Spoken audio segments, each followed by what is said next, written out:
We want to take a moment to react to Spain's preliminary roster. They just dropped it the other day. If you're joining us, listen on back to some of our reactions to the other national team programs that have dropped. But Spain is of a particular interest because of everything that's been going on with their national team and players who have tried to speak out and try to fight for better resources and their national team program. If you look here, joining us live, we've got an image of the provisional roster.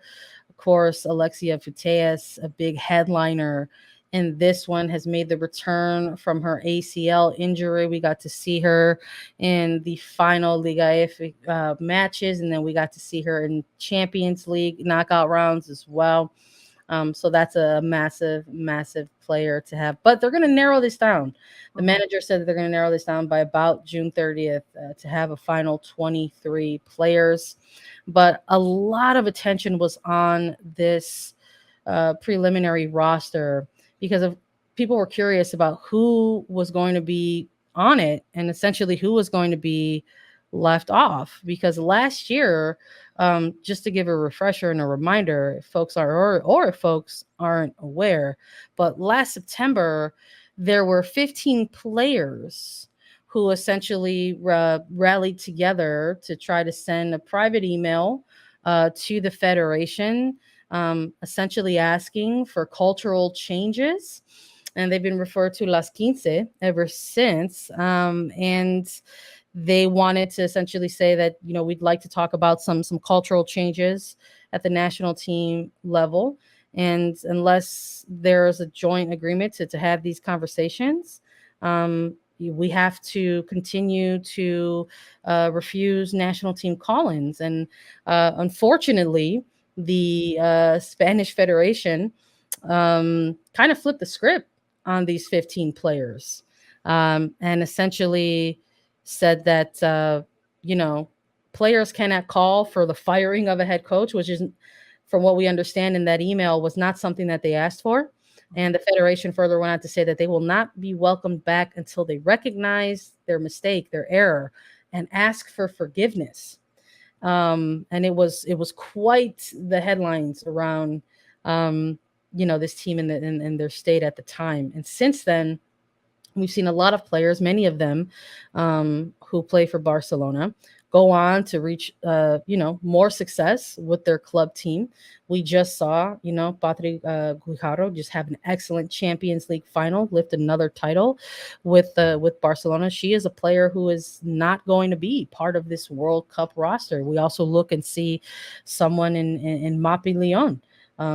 As well, Sandra Paños is another big name to not be part of this Spain national team roster. And this is just the provisional roster, right? A preliminary roster. So they're not even in to compete for this final 23 player roster. And it's an uncomfortable, I think, situation around this team as they prepare for the biggest tournament in the world.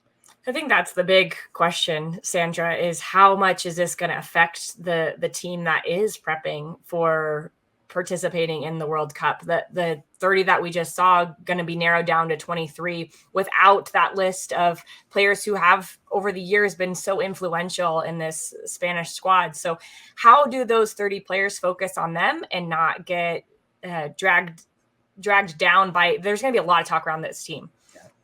Now we're already talking about it as the World Cup starts. They're going to be talking about it on all of the broadcasts because they're going to be without really big named players for Spain. I will say the players. So when the U.S. played Spain in the fall, it was right after this had happened. And so there were a lot of these players that got experience against really big teams, mainly the United States. They got a 2-0 victory against the United States.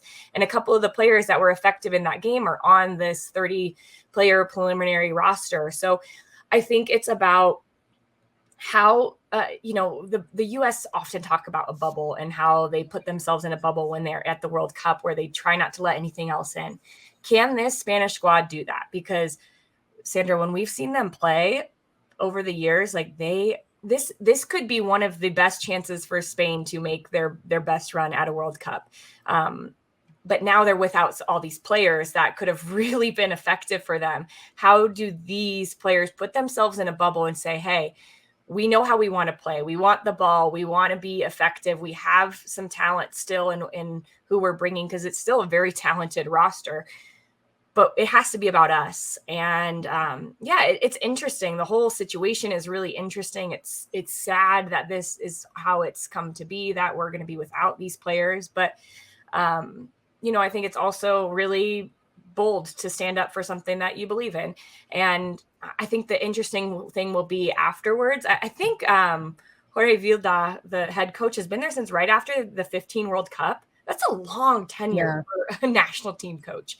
So I think it all hinges on this for him, or we'll see if it does. If it doesn't, and they don't do well, and he still has a job, then I think we kind of know why he has a job, because but this team, I think, will either come together, or this will be a difficult tournament for them, where all of this noise and the difficulties within the group kind of pull them apart. No, I think I'm with you. I think it's an important note that you made about that kind of first pair of friendlies that they had right after this email surfaced. They ended up getting results against really good teams, other FIFA top 10 ranked teams. Not only did they beat the United States 2-0, but getting a draw against Sweden, and this is one of those moments where unfortunately the federation can point at and say, actually, we're going to stick to our guns. If you don't come back and come correct, you're going to keep, being iced out and boxed out of future selections, so that I think it's important to note kind of that first window of friendlies that took place after that email got sent out. I know folks are looking at, Putellas and how maybe so many Barcelona players were listed on that email, but you have to look again, timing of things. She was someone who was not getting any call-ups into camps because she was right smack dab in the middle of a ACL rehab process, and this is your two-time Ballon d'Or winner, really the who has become the face of the national team program. And I would imagine that conversations might have been different there. And that was the other thing too. All of the time leading up to this provisional roster, there's been reports that there have been attempts to have conversations with individuals. They didn't want to have. That's kind of the other thing that maybe doesn't feel so great about this. That there wasn't a collective conversation. That the federation only wanted to have these kind of one-on-ones with players, and to try to maybe sway them one way or the other to compete for a World Cup.